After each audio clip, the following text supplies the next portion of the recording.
once again joining me for Making the Grade. Hello. You're taking a deep, big breath there, my friend, It's been a week already. We're only Wednesday afternoon. So my headline for this live feed is that the legislature must be in town if we're doing an education segment where we're talking about sex and guns in schools. Yes. But these are two bills that we need to address right here on Making the Grade. And to set the stage, so both of the bills came up in House committees on Tuesday morning, and you had huge crowds. They're packed. For both hearings, for the sex education bill and just for the introduction, for the the reading, the print hearing, yeah. The introductory hearing on the Guns in Schools bill. So it gives you an idea, no surprise here, that both of these issues have really struck a nerve with folks on both sides of the issue. So, let's talk about them both and talk maybe about the prospects for both of them. Okay, sex education bill. This is a bill that has arisen that is going to allow parents to opt out of sexual education in schools. It's coming from the eastern side of the state. Talk a little bit about how it got to this point. Right. A lawmaker from eastern Idaho, Barbara Ehart, who's from Idaho Falls, is pushing the bill, and she is saying that the sex education that she sees being taught in Idaho schools does not align with what she calls Idaho values. So her bill would allow parents to, it would require parents basically to opt their kids into sex education courses. And there's been back and forth between Ehart and the Bonneville School District. In eastern Idaho, they feel like Ehart has looked at learning materials that the district is using in a very limited manner and jumping to conclusions that this is something that's being taught to kids on a widespread basis. So they feel like they've been cut out of the loop, that Ehart never talked to them in drafting the bill and is kind of misinterpreting and misrepresenting what they're doing in the schools.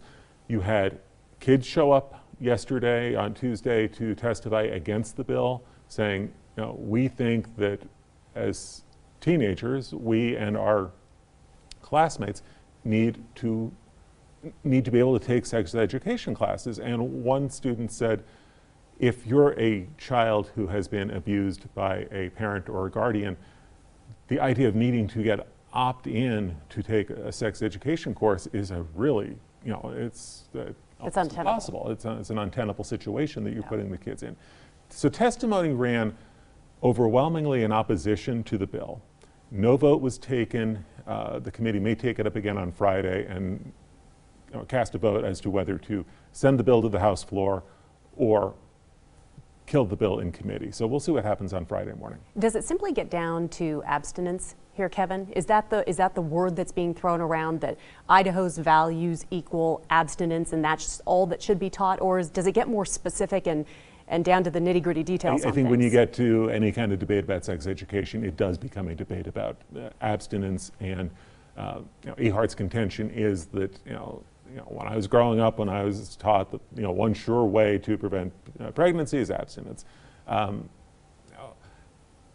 School officials and the Department of Health and Welfare have tried to present other aspects of sex education to students with the idea that abstinence, not every student is going to abstain. It's just not realistic to expect that an abstinence only approach is going to connect with all students. Interesting. And as we follow this, so the next step is possibly Friday morning, but again, it has to get out of committee before it even. Possible vote in committee on Friday morning. Then it still has to go to the House floor. Then it still has to go, the whole process has to start over in the Senate as we head into the final few weeks of the session. Okay, so let's leave sex now and turn to guns, shall we? Because that's another hot topic that we can talk about. Again, this bill coming forth that is going to allow for anybody to carry a gun on a school campus, and we're talking about public school campuses here, K through 12 schools, that has an enhanced concealed weapons license. Yeah. So a lot of people saying that this bill is kind of a go-around just to try and get more guns into schools to protect children.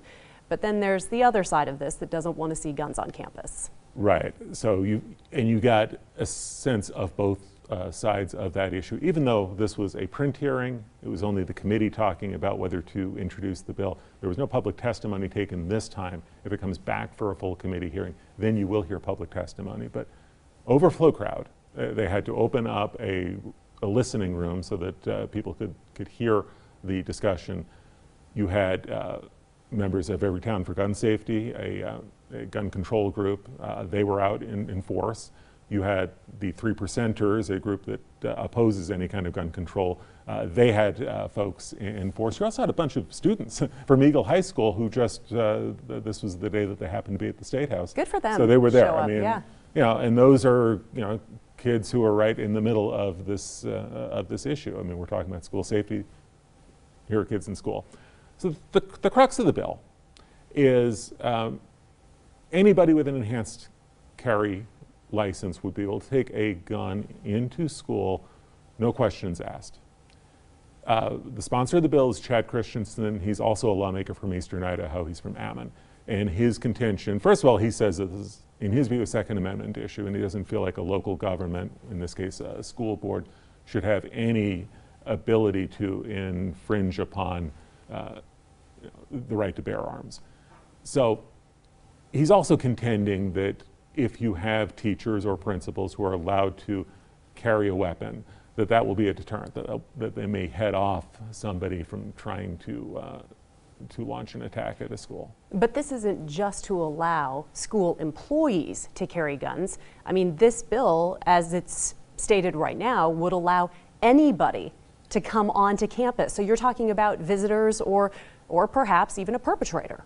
You're talking about parents, you're talking about a visitor to the school, and yes, you're talking about potentially a perpetrator. So advanced concealed carry, you have to be at least 21 years old to get a permit. So students would not be able to carry a gun on school under this provision.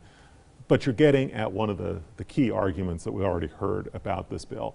John Gannon, a lawyer, a lawmaker also from Boise, he led the fight to try to kill this bill before it was even printed. And one of his points was, if you are allowing anybody to bring a gun into a school, no questions asked, what you're basically saying is that that principal cannot ask somebody if they're carrying a weapon. Right. Even in the middle of, heaven forbid, even in the middle of an incident. The principal would not be able to say, are you carrying a gun? Are you armed? We would not be allowed to ask that question. His point is that this makes it impossible for a principal to enforce any kind of order, to respond in any kind of, you know, meaningful way to, you know, a horrific incident like that.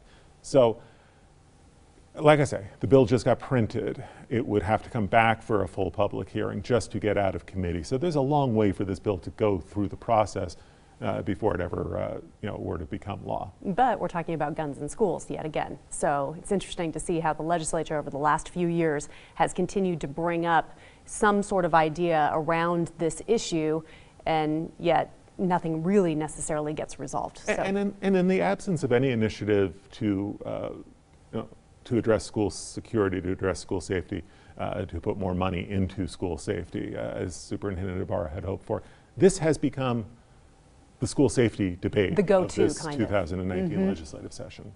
Okay, sex aside, guns aside, there is actual policy going into place when we're talking about education funding, which really goes to the heart of your kid's school and what's going on. So JFAC supported both the K through 12 6.1% increase in funding, and just recently the higher education budget 3.5%.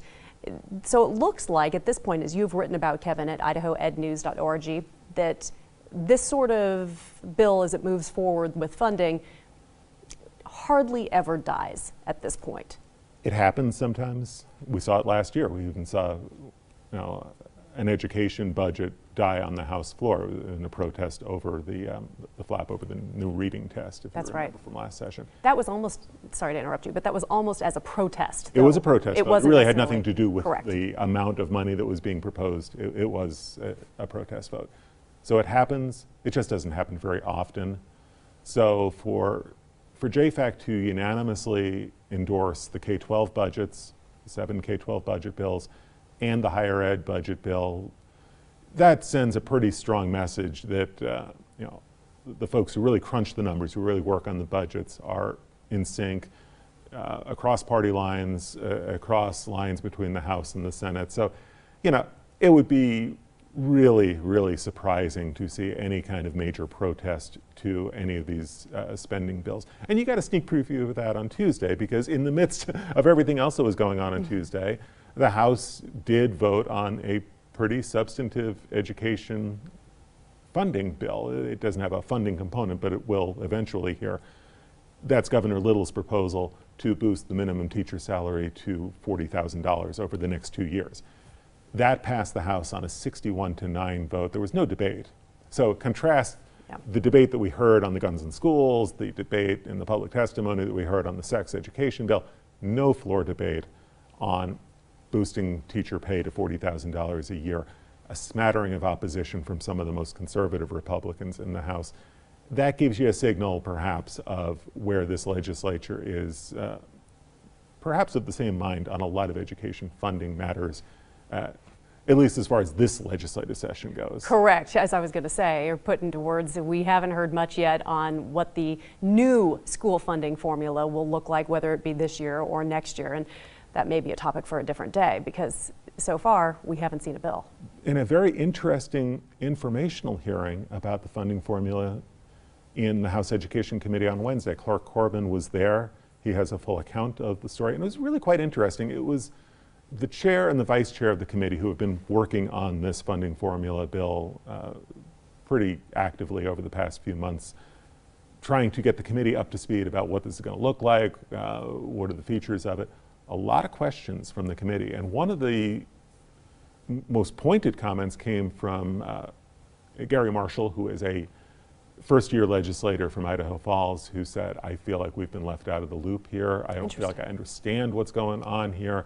You know, he likened it to being in a football stadium, but being in the very top row of the stadium and not having any idea what's going on. He later tried to walk back his comments. I mean, he tried to say that he didn't want to disparage the process or a 3-year process. A 3-year process. But these are comments that a legislator made in a public setting, in a public meeting, in a discussion about this, which gives you perhaps an indication that this bill could have some real opposition, could face some really tough sledding if and when the process begins. And it could begin in the next few days. Lance Cloud, the chairman of the House Education Committee, said that he's hoping to maybe have a bill ready to introduce on Friday, although it might be next week. Either way, we're looking at early March before this bill even gets out of the gate in terms of going through the legislature. And we are probably in the final few weeks of the session. I was going to say, that could be the long slog that you talked about, that keeps the legislature in town. We'll see, especially since they haven't seen it yet. One thing also I want to touch on before letting you go, Kevin, 2 more topics. Advanced opportunities, a topic we have touched on numerous times here. The state gives about $4,100 to every student to be used for advanced opportunities. We're talking taking AP courses or AP exams, making sure that they can take dual credit. There is something proposed now, though, that goes to that 60% goal that we've talked about so often of maybe perhaps allowing students to use that money for taking career technical education courses, which when we were in Weiser last fall doing stories, you can find them on our websites, this was something they had discussed. The principal and superintendent of Weiser were really interested in making sure that kids had the opportunity to take career technical on the backs of the state rather than on the backs of the school districts. Right. So we'll call it the Weiser bill, for lack of a better word, because it really does tie back to what we heard in Weiser. This bill would allow students to use that advanced opportunities money to take an apprenticeship program like the one we heard about. So this was an HVAC apprenticeship program. We talked to one of the kids in the program. We talked to the business owner who's housing the program. School officials love it. The student was really enthusiastic. The business owner was thinking that this is a good way to maybe grow some new employees down the road. Everybody loves it. Yep. But it doesn't fit under the advanced opportunities umbrella right now. So there's a bill in the Senate that would address that and allow students to use that $4,125 allowance towards some career technical programs. But that's not the only proposal in the hopper on this. There was another bill introduced just this week that would open up that advanced opportunities allowance beyond high school graduation. Right. That's a whole different story now. Because right now, advanced opportunities, that $4,100, you can only use it until you've graduated Got to from high use school. it before you graduate Yep. high school. It's use it or lose it. What this bill would do would allow students to use that money beyond high school graduation for up to 3 years after graduation to, again, take some trade courses, to pursue some career technical programs, to pursue, a certificate. Almost like in a scholarship. Right, in a little bit sense, like a for scholarship CTE. for CTE programs. No idea how many students might take advantage of that, no idea how much that would cost. And this is a program that has grown rapidly over the past few years. The funding has gone up and up and up, just funding what we're doing now. For advanced opportunities For as a whole. advanced opportunities, that budget is going up and up and up as more students are taking dual credit, especially dual credit, but also taking advanced placement and international baccalaureate. So a growing program that the legislature is keeping up, trying to fund. It could grow even more as lawmakers start to try to look at broadening the definition of how students can use this money, what kind of outcomes can students pursue with this state funding. So I think it's we'll good, see. though, to see that these topics are being talked about at the legislative level, because obviously the messaging is getting through that if the state's #1 education goal is to have 60% of 25 to 34-year-olds having either a college degree or post-secondary certificate, by whatever date you want to put out there. Right now it's 2025. But whatever date you put on that, if that 60% goal is there and we're down in the 40s, there have to be other avenues to get students to continue their education. So I think, it's interesting to hear that the legislature might be really hearing that the needs are at some different levels. And I think there's a recognition that college isn't going to be for every high school graduate, but Sure. there have to be some options beyond high school that don't necessarily include college, that don't even necessarily include a 2-year degree, let alone a 4-year degree. I think that you're maybe seeing sort of an evolution in how this 60% goal is presented and how it's viewed. A lot of the conversation about the 60% goal is that this is a college graduation goal. Right. And Which it wasn't set up to be that way. no, it's not set up to be that way. And Nor does anyone think it should be, I don't think, no, either. I don't think anybody educators who's following this closely is saying that a 60% college graduation goal is what the state needs. Right. But I think there's a lot of misunderstanding about what that 60% goal is all about and what it entails. I mean, I run into it on our website a lot. A commenter saying, why are we saying that 60% of kids have to graduate college? Well, we're not. That's not what the goal is all about. But a lot of the money has gone into programs that are really designed to help kids go to college. I mean, whether it's college scholarships or, advanced opportunities as it's now constructed towards helping high school kids earn college credits. Now, all of these kind of programs are kind of geared towards the college-bound student, and they are certainly helping college-bound students get a leg up as they get ready to move from high school to college. No question about that. No problem with that. I mean, that's Right. that's a good thing. There's nothing wrong with that at all. But I think there's now an understanding that you need to do more for students who are probably looking at other options who may be better served by pursuing a different option than college. That's exciting, though, to me. We've been reporting on this topic for so long. To hear people coming up with possible solutions at a legislative level, I think is incredibly important. And it's always kind of cool, as I heard the first committee hearing on the Advanced Opportunities CTE bill, and they brought up Weiser. Nice. And they brought up Cassia County, which is another district that I visited for the series that I did last fall. It was kind of gratifying to see that programs that we tried to spotlight and we tried to use to illustrate the issue, that lawmakers were hearing about those same programs too. So that's a little bit gratifying. That's good. That's why the media is important, right? Okay, before you go, we're here. one more bill to talk about, and this is a big one as well. If you missed the beginning of this feed, if you want to hear about sex in schools or guns in schools, because those are hot topics, here's the other third major hot topic. Shots. Immunization. Shots, yes. Or not shots, yeah. Or not shots being fired, but immunization. There is now a bill in place that would have an opt-out, and tell me if you have heard this wrong, but an opt-out form or information about opting out of immunizations given to parents at every school, even private schools, is how the bill's written right now, so that parents would be able to and see. daycares too, private daycares as well. Private daycares and daycares. That they would be able to see exactly how you could opt out, how easy it is to opt out of immunizations here in the state of Idaho. Are you surprised that this bill has moved forward? Because there had been some hiccups at the beginning of it. There had been some hiccups. It almost died in the committee. It passed the committee on just a 7-5 vote, and at least one of the lawmakers in that committee, Muffy Davis, who's a first-year lawmaker, Democrat from Ketchum, said that she was sending it to the floor because she thought that it deserved a full committee vote, a full House vote, I should say, and that she supported the general idea of transparency, of letting parents know all of their options. Turns out she voted against it on the House floor. She was one of only 17 House members who voted against it on the floor.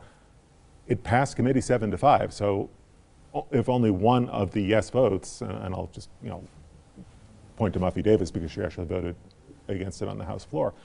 If she had voted against it in committee, it would have died in committee on a tie vote. That's that's how the process works. So now this goes to the Senate, and we'll see what happens on the Senate side. The argument for it is that we're already allowing opt-out.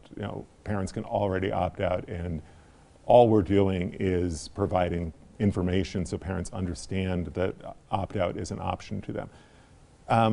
So that's the transparency side. That's the transparency argument, and even a couple of lawmakers who've opposed the bill have said, I understand the transparency part. The concerns that you've heard about it is that it does extend to private schools, and it does extend to private daycares. And should we make private entities, should we not allow private entities to make their own decisions, have the choice of whether to accept kids who are immunized or not immunized? So that's part of the concern. And the Idaho School Boards Association opposed the bill and said, we're already providing information to schools to help them explain the alternatives that are available to parents. So we're already doing that, and we already have one of the highest opt-out rates in the nation, and that's true. Our numbers are up around the tops in the nation alongside of Oregon, and in some counties you've got opt-out rates that are really quite high. In some of the more rural counties in the state, especially as you head up into North Idaho, you've got opt-out rates that are into the double digits, where you've got more than 10%, sometimes even more than 20% of parents who are exempting their kids from immunizations, as it is, without any change in the law. So this now moves to the Senate. Now it goes to the Senate, and we'll see what happens. I've had no chance to look and talk to anybody on the Senate side to get a sense of what the prospects are for it. But there's one more bill we'll have to watch. Going on, as there always is at the end of February when it comes to the legislature and education, but particularly so hot button issues that fill up rooms and have people talking. So we'd love to hear what you think. As always, Kevin is at idahoeducationnews.org. If you want to reach out to him, you can do so here on our Facebook page as well. I appreciate you coming for Making the Grade, and we'll be back next Wednesday starting at 2 o'clock.